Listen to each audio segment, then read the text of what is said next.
দশম শ্রেণীর শিক্ষার্থী বন্ধুরা, আমরা আজকে আবার ক্লাস নিতে চলে এলাম। তো আমরা যে আলোচনা করছিলাম, ইতিহাসের প্রথম অধ্যায়ের আলোচনা চলছিল আমাদের। তো সেখানে আমরা আধুনিক ইতিহাসের রচনার যে উপাদান, সেই উপাদান ব্যবহারের পদ্ধতি আলোচনা করছিলাম। কেমন? তো সেক্ষেত্রে আমরা এই উপাদানগুলোকে চারটি ভাগে ভাগ করেছিলাম। তো একটা ভাগ সরকার নথিপত্র, সেটা আমরা আগের ক্লাসে আলোচনা করেছি। আজকে আমরা দুটো আলোচনা করব। 2 নম্বরে আত্মজীবনী ও স্মৃতিকথা এবং 3 নম্বরে চিঠিপত্র ও ডায়েরি। তো এই আত্মজীবনী ও স্মৃতিকথা এ সম্পর্কে একটুখানি জেনে নিই। তো আত্মজীবনী ও স্মৃতিকথা বলতে কি বুঝি? আত্মজীবনী ও স্মৃতিকথা মানে হচ্ছে যে কোনো মানুষ যখন নিজের সম্পর্কে লেখেন, কেমন, সেই লেখাটা হচ্ছে আত্মজীবনী। আর স্মৃতিকথা মানে তিনি সঙ্গে সঙ্গে লিখছেন না, তিনি কিছু পরে পরবর্তী সময়ে তিনি স্মরণ করে করে যখন লিখছেন, সেটা হচ্ছে স্মৃতিকথা। তাহলে এই আত্মজীবনী এবং স্মৃতিকথা, এই আত্মজীবনী স্মৃতিকথা ইতিহাসের উপাদান হিসেবে ব্যবহার হচ্ছে। কখন, কাদের? সাধারণ মানুষের তো স্মৃতিকথা বা আত্মজীবনী কখনো ইতিহাসের উপাদান হতে পারবে না। তো তাদেরই আত্মজীবনী এবং স্মৃতিকথা ইতিহাসের গুরুত্বপূর্ণ উপাদান হয়ে উঠবে। সেই মানুষগুলো যারা ইতিহাস বিখ্যাত মানুষ হবেন, স্বাধীনতা সংগ্রামী হবেন, রাজনৈতিক নেতা হবেন, কোনো গুরুত্বপূর্ণ মানুষ হবেন, তাদেরই আত্মজীবনী এবং স্মৃতিকথা ইতিহাসের উপাদান হয়ে উঠবে। সেই রকম বেশ কিছু আত্মজীবনী এবং স্মৃতিকথা আছে। যেমন ধরো অ্যান অটোবায়োগ্রাফি, এই একটা বই, অ্যান অটোবায়োগ্রাফি। এই বইটার একটাই নাম, দুজন লেখক, মানে দুজনেই লিখেছেন একই নাম দিয়ে। মহাত্মা গান্ধীর আত্মজীবনী অ্যান অটোবায়োগ্রাফি এবং জওহরলাল নেহেরু, তারও আত্মজীবনী হচ্ছে অ্যান অটোবায়োগ্রাফি। আবার in making in nation, a nation in making, তাহলে আ নেশন ইন মেকিং এটা হচ্ছে সুরেন্দ্রনাথ বন্দ্যোপাধ্যায়ের আত্মজীবনী। এইরকম আরো বেশ কিছু আত্মজীবনী আছে, কিন্তু তার মধ্যে আমরা এখানে আমাদের পাঠ্যসূচিতে যে আত্মজীবনীগুলো দেখতে পাচ্ছি, সেগুলোই আমরা এখানে আলোচনা করব। কেমন? আরো অনেক আত্মজীবনী আছে, সেগুলো কিন্তু ইতিহাসে আমাদের পাঠ্য বিষয়ের অন্তর্ভুক্ত নয়। এখানে মাত্র 3টে আত্মজীবনী আমাদের পাঠ্য বিষয়ের অন্তর্ভুক্ত আছে। তার মধ্যে একটা হচ্ছে 70 বছর, বিপিনচন্দ্র পালের লেখা, জীবন স্মৃতি, রবীন্দ্রনাথ ঠাকুরের লেখা, জীবনের ছড়াপাতা, সরলা দেবী চৌধুরানীর লেখা। তাহলে এই 3টে আমরা পরপর আলোচনা করব। তাহলে আমাদের আলোচনায় প্রথমে আসছে 70 বছর, লেখক বিপিনচন্দ্র পাল। এই বিপিনচন্দ্র পাল একজন বড় স্বাধীনতা সংগ্রামী। আমাদের ভারতবর্ষের ইতিহাসে যে লাল, বাল, পাল, এই 3জন বিখ্যাত ইতিহাস বিখ্যাত মানুষকে আমরা একসঙ্গে করেছি লাল, বাল, পাল নাম দিয়ে। তার মধ্যে একজন অন্যতম স্বাধীনতা সংগ্রামী এবং চরমপন্থী নেতা। তিনি সুন্দর বক্তৃতা দিতে পারতেন, তিনি সুন্দর সংগঠক ছিলেন, তিনি সংগ্রামী ছিলেন, তিনি একজন বড় রাজনৈতিক নেতা ছিলেন, তিনি ভালো বক্তৃতা দিতে পারতেন, তিনি একজন সাংবাদিক, তিনি একজন লেখক, একজন সাহিত্যিক। তাহলে এই স্বাধীনতা সংগ্রামী, এই চরমপন্থী নেতা, এই রাজনৈতিক নেতা, তিনি তার আত্মজীবনী লিখেছেন। কিভাবে, সেটা আমরা পরপর আলোচনা করি। উনি কিন্তু প্রথমে ওনার আত্মজীবনী লিখতে রাজি হননি। প্রবাসী পত্রিকার সম্পাদক রামানন্দ চট্টোপাধ্যায় তিনি ওকে অনুরোধ করেছিলেন, কারণ তিনি বুঝেছিলেন যে এই রকম একজন মানুষের আত্মজীবনী, যা পরবর্তীকালে ইতিহাসের এক অমূল্য দলিল হয়ে উঠতে পারে, তাকে দিয়ে লেখানো দরকার। সেই জন্য রামানন্দ চট্টোপাধ্যায়ের অনুরোধে তিনি লিখতে রাজি হন এবং তিনি তার নিজের যে লেখা, সেই সম্পর্কে তিনি নিজেই বলছেন যে এটি যদি শুধু আমার নিজের সম্পর্কে একটা আত্মজীবনী হতো, তাহলে এটা প্রকাশ করার কোনো প্রয়োজন হতো না। কিন্তু এটা শুধু আত্মজীবনী নয়, এটা একটা ইতিহাস। তিনি নিজেই বলছেন যে তার আত্মজীবনী আসলে একটা ইতিহাস, তার ব্যক্তিগত শুধু কথা নয়, সেখানে রয়েছে ইতিহাসের অনেক অমূল্য সম্পদ। তো এই আত্মজীবনীতে তিনি তার জীবনের প্রথম 22 বছরের ঘটনাবলী বর্ণনা করেছেন। তার জন্ম হয়েছিল 1858, তাহলে 1858 সালে শ্রীহট্ট জেলাতে তার জন্ম হয়েছিল। আজকের যে বাংলাদেশ, স্বাধীন বাংলাদেশ, সেই সময়ে অখণ্ড ভারতবর্ষের একটি অঞ্চল শ্রীহট্ট, সেইখানে তার জন্ম হয়েছিল। তো সেই শ্রীহট্টের তার যে বাল্যকালের যে ইতিহাস, সেই ইতিহাস এখানে রয়েছে। তার শিক্ষা গ্রহণ, মিশনারিদের প্রভাব, সেই সময়কার শিক্ষা ব্যবস্থার, তার যে জন্মস্থান, সেই জন্মস্থানের সেখানকার যে গ্রামীণ মানুষ, সেই গ্রামীণ মানুষের জীবনযাপন, সব কিছু তিনি এখানে সুন্দর করে লিখেছেন। তারপরে তিনি কলকাতা চলে আসেন পড়াশোনা করতে। তো কলকাতা এসে তিনি প্রেসিডেন্সি কলেজে ভর্তি হন। সেই সময়কার কলকাতার একটা সুন্দর বর্ণনা, অর্থাৎ পুরনো কলকাতার একটা বর্ণনা, তার ছাত্র জীবন, তিনি ছাত্রাবাসে ছিলেন অর্থাৎ হোস্টেলে ছিলেন, সেই হোস্টেল জীবন, প্রেসিডেন্সি কলেজের বর্ণনা। এই কলেজে পড়তে পড়তে তিনি ব্রাহ্মদের সঙ্গে, ব্রাহ্ম আন্দোলনের সঙ্গে জড়িত হন। তিনি নিজেও ব্রাহ্ম হয়ে যান, ফলে তার বাবার সঙ্গে তার মতবিরোধ হয়, পারিবারিক যে একটা মতবিরোধ, সেটাও কিন্তু তিনি এড়িয়ে যাননি বা তিনি গোপন করেননি। তারপরে ধীরে ধীরে তিনি সুরেন্দ্রনাথ বন্দ্যোপাধ্যায়ের প্রভাবে এলেন। সুরেন্দ্রনাথ বন্দ্যোপাধ্যায়ের প্রভাবে প্রভাবিত হয়ে তিনি রাজনীতিতে অংশগ্রহণ করলেন। পরবর্তীকালে নিজেই একজন সক্রিয় সংগ্রামী চরমপন্থী নেতা হিসেবে তিনি আবির্ভূত হলেন। সেই সময়কার নবগোপাল মিত্র, আমাদের পরবর্তীকালে পড়তে হবে, নবগোপাল মিত্র এবং তার হিন্দু মেলা, যার আরেকটা নাম চৈত্র মেলা, জাতীয় মেলা, সেটা কিভাবে গড়ে উঠলো তিনি সুন্দরভাবে বর্ণনা দিয়েছেন। তিনি সুরেন্দ্রনাথ বন্দ্যোপাধ্যায় এবং সেই সময়কার আরেকজন নেতা ব্রাহ্ম সমাজের আনন্দমোহন বসু, তার সম্পর্কে তিনি বিস্তৃত বর্ণনা দিয়েছেন। তিনি বলেছেন যে রাজনারায়ণ বসু এবং নবগোপাল মিত্র হচ্ছেন আমাদের স্বাদেশিকতার বা জাতীয় জীবনের, আমাদের এই আন্দোলনের মধ্যে নিয়ে আসার ক্ষেত্রে তারা হলেন পুরোহিত।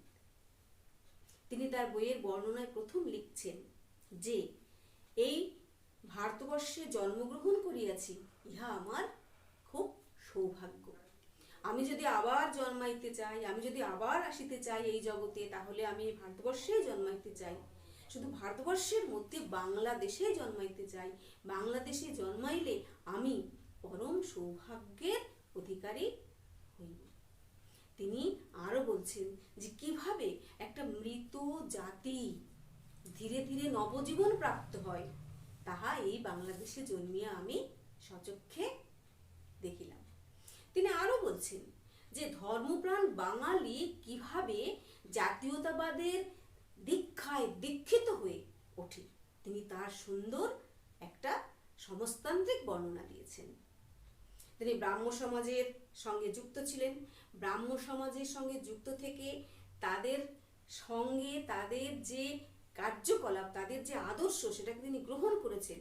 আর হিন্দু ধর্মের যে লোকাচার, যে ক্রিয়াকলাপ, যে কুসংস্কার, তার তীব্র সমালোচনা করেছেন।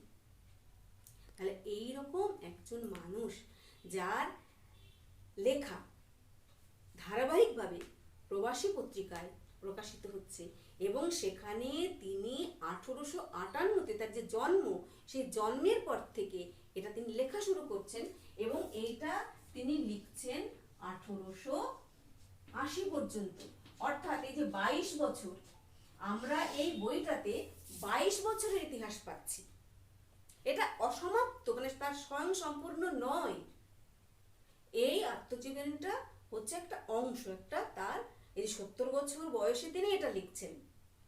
তিনি এটা 70 বছর বয়সে এসে লিখছেন। 1926 সালে তিনি 70 বছর বয়সে এসে এটা লেখাটা লিখছেন, কিন্তু এটা সম্পূর্ণ আত্মজীবনী নয়। এটা তিনি লেখা শুরু করেছেন তার জন্মের পর থেকে, স্মরণ করে 1858 থেকে এবং 1880 পর্যন্ত, অর্থাৎ এই যে 22 বছর মাঝখানে, এই 22 বছরের যে ইতিহাস, সে 22 বছরের যে ঘটনাগুলি, তার বাল্য, তার প্রথম জীবন, এই ছাত্রজীবনী, রাজনীতিতে প্রবেশ, এই সম্পর্ক তিনি লিখেছেন। আরও যে পরবর্তীকালের তার আরও বৃহত্তর সে ইতিহাস, সেটা কিন্তু এখানে নেই। তবু যেটুকু আছে সেটা কিন্তু ইতিহাসের এক অমূল্য দলিল। কেমন? তাহলে এই হচ্ছে আমাদের স্বাধীনতা সংগ্রামী, সুবক্তা বা বাগ্মী বিপিনচন্দ্র পালের সম্পর্কে, মানে তার লেখা সম্পর্কে আলোচনা। এরপরে আমরা যাচ্ছি পরবর্তী আলোচনায়, জীবন স্মৃতি। এই জীবন স্মৃতি রবীন্দ্রনাথ ঠাকুরের লেখা। এই বইটাও কিন্তু প্রবাসী পত্রিকায় ধারাবাহিকভাবে প্রকাশিত হয়েছিল, এবং জীবন স্মৃতি বই আকারে প্রকাশিত হয় 1912 সালে। অর্থাৎ রবীন্দ্রনাথ তখনও নোবেল পুরস্কার পাননি। রবীন্দ্রনাথ নোবেল পুরস্কার পেয়েছিলেন 1913 সালে। তার আগেই তার এই জীবন স্মৃতি প্রকাশিত হয়। জীবন স্মৃতি কিন্তু ইতিহাসের গ্রন্থ হিসেবে কতটা গুরুত্ব পাবে সে ব্যাপারে কিন্তু রবীন্দ্রনাথ নিজেই সন্দেহ প্রকাশ করেছেন। তিনি বলেছেন যে ইহার মধ্যে যথাযথ ইতিহাস খুঁজিতে যাওয়া বৃথা। অর্থাৎ তিনি এটাকে ইতিহাস হিসেবে নিজেই বলতে চাননি, সন্দেহ প্রকাশ করেছেন। কিন্তু তা সত্ত্বেও জীবন স্মৃতি থেকে আমরা যথেষ্ট ইতিহাস পাই। বিশেষ করে ঠাকুর পরিবারের যে পারিবারিক ইতিহাস, যে পারিবারিক যে তাদের পরিবেশ, তার খুঁটিনাটি বর্ণনা, খুঁটিনাটি তথ্য আমরা এখান থেকে পাই। রবীন্দ্রনাথের যে সাহিত্যের বিকাশ, সাহিত্য প্রতিভার বিকাশ কিভাবে ঘটছে, তিনি কিভাবে বয়ঃপ্রাপ্তি হচ্ছেন, মানে বয়ঃসন্ধিতে কিভাবে বেড়ে উঠছেন, সেই সমস্ত, তার বাল্যকালে সেখানে কিভাবে একটা ধনী পরিবারে জন্মগ্রহণ করেও তারা যে ছোটবেলায় গুরুজন বা পিতা মাতা তাদের ভালোবাসা থেকে বঞ্চিত হয়েছেন, অর্থাৎ জন্মের পরে তারা বাবা মার দ্বারা বা গুরুজনদের দ্বারা প্রতিপালিত হননি, তারা সর্বক্ষণের যে পরিচারক তাদের দ্বারা প্রতিপালিত হয়েছেন। সেই পরিচারকদের মাধ্যমেই তারা বড় হয়েছেন। এমনকি ওই পরিচারক যারা সর্বক্ষণে কাজের লোক, তারা কিন্তু তাদের উপর প্রভাব বিস্তার করত, অর্থাৎ তারাই যেন তাদের জীবনের সব থেকে বড় হত্যাকর্তা বিধাতা হয়ে উঠতেন। এইরকম একটা পরিবেশে তারা বড় হয়েছেন। অর্থাৎ এর থেকে আমরা কি বুঝতে পারি, যে সেই সময়ে কলকাতার যে সমস্ত বনেদি পরিবার বা ধনী পরিবার, সেই সমস্ত সম্ভ্রান্ত পরিবারের এটা একটা বৈশিষ্ট্য যে তারা কখনো নিজেদের সন্তানদের কোলে পিঠে করে, কাছে করে, স্নেহ মায়া মমতা দিয়ে মানুষ করতেন না। তারা লোকেদের মাধ্যমে তাদের সন্তানদের বড় করতেন। তাহলে এটা কিন্তু এই ঠাকুর পরিবারের একটা বৈশিষ্ট্য, যেটা আমরা রবীন্দ্রনাথের এই জীবনস্মৃতি থেকে জানতে পারলাম। আবার এর থেকে আমরা জানতে পারছি তিনি লিখছেন যে কিভাবে কখন বঙ্কিমচন্দ্রের সঙ্গে তার দেখা হয়েছিল। এই জীবনস্মৃতি থেকে আমরা আরো জানতে পারি খানিকটা ওই ঠাকুর পরিবার যে স্বদেশ ভাবনার দ্বারা অনুপ্রাণিত ছিল, সেটাও জানতে পারি। যদিও রবীন্দ্রনাথ রাজনীতি সম্বন্ধে কিছুই খুব একটা বলেননি, কিন্তু এই পরিবার যে স্বাদেশিকতার একটা ভাবনার সঙ্গে জড়িত ছিল সেটা কিন্তু আমরা জানতে পেরেছি রবীন্দ্রনাথের এই জীবনস্মৃতি থেকে। কেমন? তাহলে এই গেল রবীন্দ্রনাথের জীবনস্মৃতি। এরপরে আমরা যাচ্ছি আরো একটি গুরুত্বপূর্ণ আত্মকথা বা জীবনস্মৃতিতে, সেটা হচ্ছে জীবনের ঝরা পাতা। এই যে জীবনের ঝরা পাতা, লেখিকা হচ্ছেন সরলা দেবী চৌধুরানী। সরলা দেবী চৌধুরানী। এই সরলা দেবী চৌধুরানীর পরিচয় হচ্ছে ইনি রবীন্দ্রনাথের দিদি, তার কন্যা, অর্থাৎ রবীন্দ্রনাথের ভাগ্নী। এর বাবার নাম হচ্ছে জানকীনাথ ঘোষাল। তিনি ছিলেন নদিয়ার একজন বিখ্যাত পরিবারের সন্তান। ইনি ঠাকুর পরিবারে বিবাহ করলেও, ঠাকুর পরিবারে বিবাহ করতে হলে দুটো নিয়ম মানতে হতো, দুটো শর্ত মানতে হতো। এক হচ্ছে ঘর জামাই থাকতে হতো, আর দুই হচ্ছে ব্রাহ্ম ধর্ম গ্রহণ করতে হতো। কারণ এরা কিন্তু ব্রাহ্ম ছিলেন, এই ঠাকুর পরিবার কিন্তু ব্রাহ্ম ধর্মের অনুরাগী ছিলেন। যাই হোক, তো ইনি দুটোর কোনোটাই মানেননি, না ঘর জামাই হয়েছেন না ব্রাহ্ম ধর্ম গ্রহণ করেছেন। কে? এই সরলা দেবী চৌধুরানীর বাবা জানকীনাথ ঘোষাল। ইনি পরবর্তীকালে জাতীয় কংগ্রেসের একজন সভাপতি হতে পেরেছিলেন। তো যাই হোক, সরলা দেবী চৌধুরানী তিনি লিখছেন যে ওই রবীন্দ্রনাথ যেমন লিখেছেন যে ওই পরিবারে জন্মালে সেখানকার শিশুরা পিতামাতার দ্বারা পরিচালিত মানে প্রতিপালিত হতো না, ইনিও তাই একই কথা লিখেছেন যে জন্মের পরই তারা সর্বক্ষণের পরিচারিকা দুগ্ধদাত্রী দায়ের কাছে চলে যেতেন। তাদের মা অগম্য রানীর মতো দূরে দূরে থাকতেন, অর্থাৎ মা থাকতেন দূরে। জন্মের পরেই মায়ের থেকে তারা চলে যেতেন দাসীর তত্ত্বাবধানে। তা দাসীর কোল হতো আমাদের মায়ের কোল। মায়ের আদর কি জানি নে, শুনেছি কর্তা দিদিমার কাছ থেকে তারা এই ঔদাসীন্য উত্তরাধিকার সূত্রে লাভ করেছিলেন। তাহলে কর্তা দিদিমা হচ্ছেন কে? এখানে কর্তা দিদিমা হচ্ছেন রবীন্দ্রনাথের মা সারদা দেবী। অর্থাৎ এই যে মায়ের সঙ্গে সন্তানেরা সাক্ষাৎ কোনো সম্পর্ক থাকছে না, যদি কখনো শরীর খারাপ করত তখন তারা একটু মায়ের আদর পেতেন। তো যাই হোক, সরলাদেবী লিখছেন এসব। আমরা তাহলে এই কথাগুলো কিন্তু এই রবীন্দ্রনাথের জীবন স্মৃতি, এই সরলা দেবী চৌধুরানীর জীবনের ঝরাপাতা নামক এই সমস্ত স্মৃতিকথা থেকে জানতে পারছি। 7.5 বছর বয়সে সরলা দেবী বেথুন স্কুলে ভর্তি হলেন। তারপরে এই বইয়ের পাতায় পাতায় ফুটে উঠেছে তার ছাত্রী জীবন, তার সঙ্গীত চর্চা, সাহিত্য চর্চা, বন্দে মাতরম সঙ্গীতে সুর করা। এই প্রসঙ্গে বলে রাখি যে রবীন্দ্রনাথের অনেক গানে কিন্তু এই সরলা দেবী সুর সৃষ্টি করেছিলেন। 1890 সালে তিনি এই সরলা দেবী চৌধুরানী স্নাতক হন, যেটাকে গ্রাজুয়েট বলে। আরো সুন্দর করে পরিষ্কার করে বললে বলা যায় বিএ পাশ করেন। ভারতের স্বাধীনতা সংগ্রামের প্রতি এই সরলা দেবী চৌধুরানীর প্রচুর অবদান রয়েছে। তিনি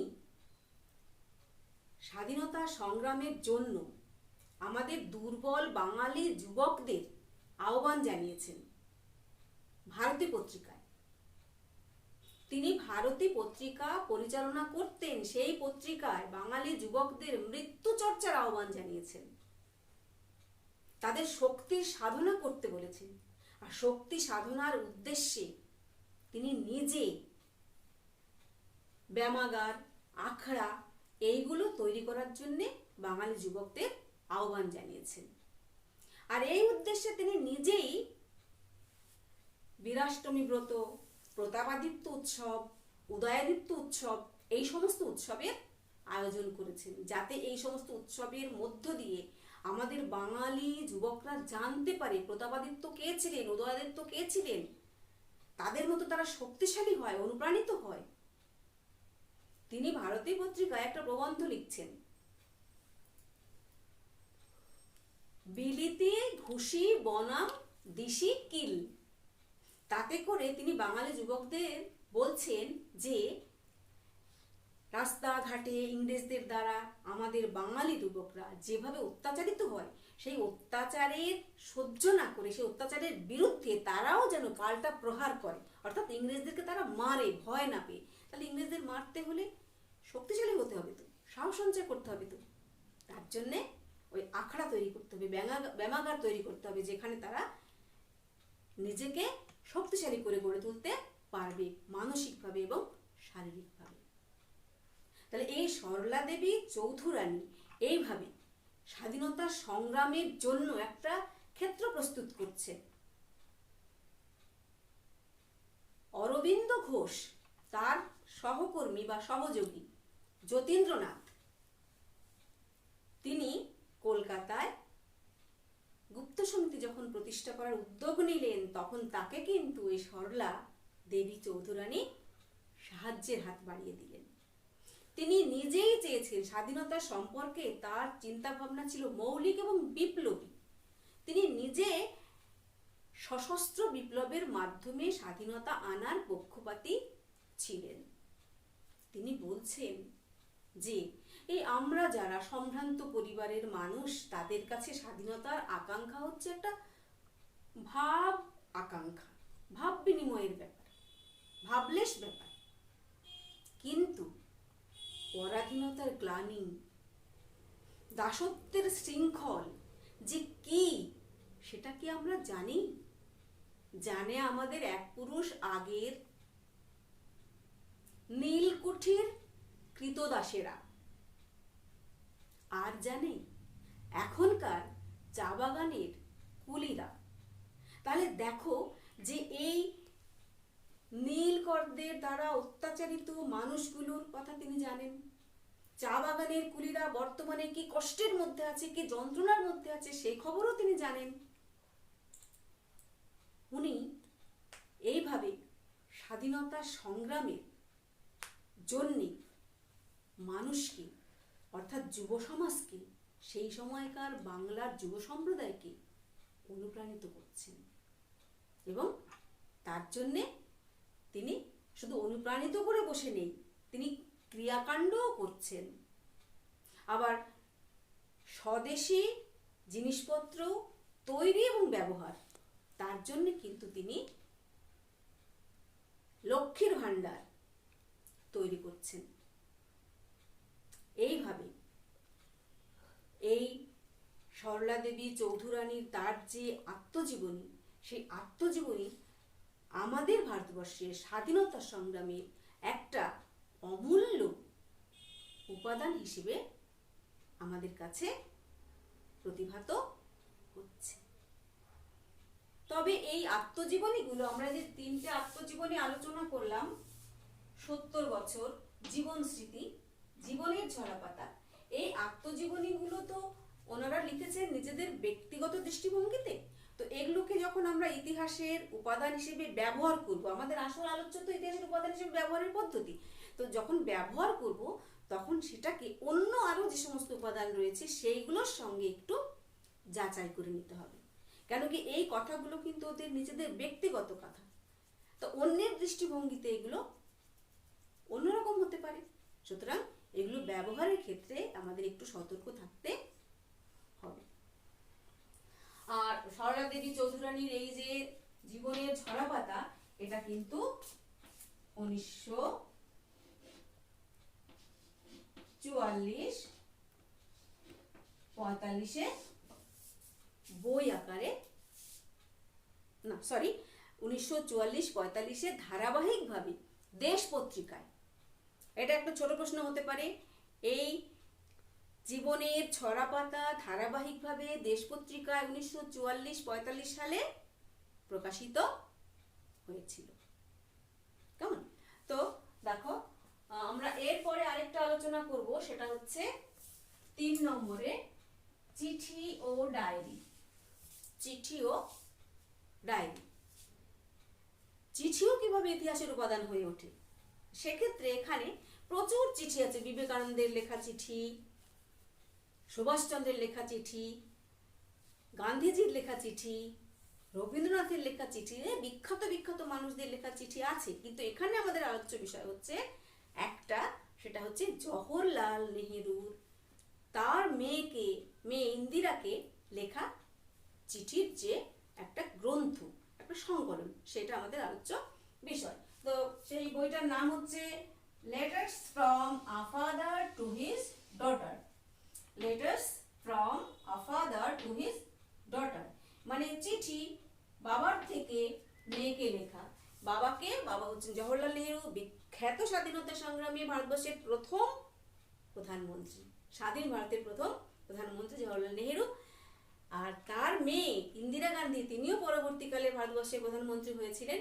তাহলে বিখ্যাত বাবার লেখা বিখ্যাত মেয়েকে চিঠি, সেই চিঠি জওহরলাল নেহেরু ইন্দিরাকে লিখছেন তার যখন 10 বছর বয়স, সে মুসৌরিতে পড়াশোনা করে। তাহলে দেখো, এরাও কিন্তু বাবা মার স্নেহ বাবা মার কাছে থেকে পায়নি, এরাও সেই বনেদি বাড়ি, সম্ভ্রান্ত বাড়ি, অভিজাত বাড়ির কন্যা। 10 বছর বয়স, তিনি তখন মুসৌরিতে পড়াশোনা করছেন। সেই সময় তার বাবা তাকে চিঠি লিখছে, ওই 10 বছরের মেয়েকে। সেই চিঠির বিষয় কি? কোনো ব্যক্তিগত ব্যাপার নিশ্চয়ই নয়, তাহলে সে চিঠি আর আমাদের ইতিহাসের উপাদান হয়ে উঠতে পারত না। তাহলে সেই চিঠিতে ইন্দিরাকে তিনি লিখছেন পৃথিবীর উৎপত্তির ইতিহাস, মানুষের আগমন, মানুষের সংগ্রাম বেঁচে থাকার জন্যে, তাদের খাদ্য সংগ্রহ, খাদ্য উৎপাদন, আগুনের আবিষ্কার, ধাপে ধাপে কিভাবে সভ্যতা এগিয়ে গেছে, ভাষা, শিল্প, সাহিত্য, বাণিজ্যের বিস্তার, এইভাবে পৃথিবীর যে সভ্যতার আবির্ভাব, সেই সভ্যতার অগ্রগতি, তার সম্পর্কে পুঙ্খানুপুঙ্খভাবে তিনি ওই ছোট্ট মেয়েটিকে এক একটা চিঠিতে পরপর পরপর লিখে যাচ্ছেন। আর সেই চিঠিগুলো পড়ে ছোট্ট ইন্দিরার এই বিষয় সম্পর্কে আরো উৎসাহ বাড়ছে, উৎসুক হচ্ছে, আগ্রহী হচ্ছে সে, আর সে তার বাবার কাছে আরো জানতে চাইছে। এইভাবে একটা ইতিহাস তার জানা হয়ে যাচ্ছে বাবা মেয়ের এই পত্র বিনিময়ের মধ্য দিয়ে। তাহলে বিখ্যাত বাবার, বিখ্যাত মেয়ে, তাদের চিঠি বিখ্যাতই হবে। সেই বিখ্যাত চিঠি আমাদের ইতিহাসের উপাদান হিসেবে আমরা ব্যবহার করছি। জওহরলাল নেহেরু এই যখন চিঠিগুলো লেখেন তখন এটা ছিল 1928 সাল। 1928 সালে 10 বছরের ইন্দিরাকে চিঠিগুলো লিখেছিলেন। 29 সালে বন্ধুদের অনুরোধে তিনি এটা বই আকারে প্রকাশ করেন। তখন উনি লিখছেন যে এই চিঠিটা একটি ছোট্ট মেয়েকে লেখা পৃথিবীর ইতিহাস সম্পর্কে। আমি জানি না যে এই চিঠির রস অন্য ছোট ছেলেমেয়েরা গ্রহণ করতে পারবে কিনা। যদি তারা পারে তাহলে পৃথিবীকে তারা অনেকগুলি ছোট ছোট দেশ দিয়ে গড়া একটি বড় পরিবার হিসেবে ভাবতে শিখবে। আরো পরে ইন্দিরা নিজেই যখন এই চিঠির বই প্রচুর বিক্রি হয়েছে, পরবর্তীকালে তার আরো সংস্করণ যখন বেরোয়, ইন্দিরা তার মুখবন্ধ লিখতে গিয়ে, মানে ভূমিকা লিখতে গিয়ে বলছেন যে আমাকে লেখা বাবার এই চিঠি যখন আমার 8-10 বছর বয়স, তখন আমার এটা পড়ে মনে হয়েছিল যে শুধু পড়ে ফেলে দেবার বা রেখে দেবার মতো চিঠি এগুলো নয়, তাই আমি এগুলো যত্ন করে রেখেছি। এই চিঠি পড়ে আমি পৃথিবী সম্পর্কে উৎসুক হয়েছি, আমি মানুষের প্রতি সহানুভূতিশীল হয়েছি। এই চিঠি পড়ে আমি প্রকৃতিকে একটি বইয়ের পাতার মতো পড়তে শিখেছি। আমি এই চিঠি পড়ে ঘন্টার পর ঘন্টা মুগ্ধ হয়ে পাথরের দিকে তাকিয়ে থাকতাম। আমি এই চিঠি পড়ে আকাশের তারা আর কীটপতঙ্গের জীবন কথা সম্পর্কে আগ্রহী হয়ে উঠেছিলাম।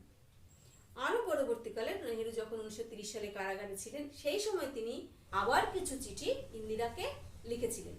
সেই চিঠিগুলো একত্রিত করে গ্লিমসেস অফ দ্য ওয়ার্ল্ড নামে আরেকটা চিঠির বই প্রকাশিত হয়েছিল। সেটাও কিন্তু পৃথিবীর ইতিহাস সম্পর্কে জানতে আমাদের সাহায্য করে। তাহলে দেখো, এই জওহরলাল নেহেরু তিনি পৃথিবীর ইতিহাস সম্পর্কে নিজে কতটা জানতেন, সেই জন্য তিনি তার কন্যাকেও জানাতে পেরেছিলেন, যার জন্য পরবর্তীকালে তিনি একজন বড় রাজনীতিজ্ঞ হয়ে উঠতে পেরেছিলেন। তাই আমরা আজকে এই আধুনিক ভারতের ইতিহাসের উপাদান ব্যবহারের পদ্ধতি সম্পর্কে দুটো আলোচনা করলাম। একটা হচ্ছে আত্মজীবনী স্মৃতিকথা আর চিঠিপত্র ডায়েরি। কেমন? আমরা আজকের আলোচনাটা এখানেই শেষ করছি। সবাই ভালো থেকো, আর অসুবিধে হলে অবশ্যই কমেন্টস করবে, আমি উত্তর দেওয়ার চেষ্টা করব। আর লাইক করবে, বেশি বেশি শেয়ার করবে। শেয়ার করলে শিক্ষাটা ছড়িয়ে পড়বে, তোমার মতো আরেকজন বন্ধু উপকার পাবে। আর যদি কেউ নতুন এখন দেখছো তাহলে অবশ্যই সাবস্ক্রাইব করবে, যাতে আমার পরের ক্লাসটা তুমি সবার আগে দেখতে পাও। বেল আইকনটা টিপে রাখতে হবে সেজন্য। কেমন? ভালো থেকো সবাই।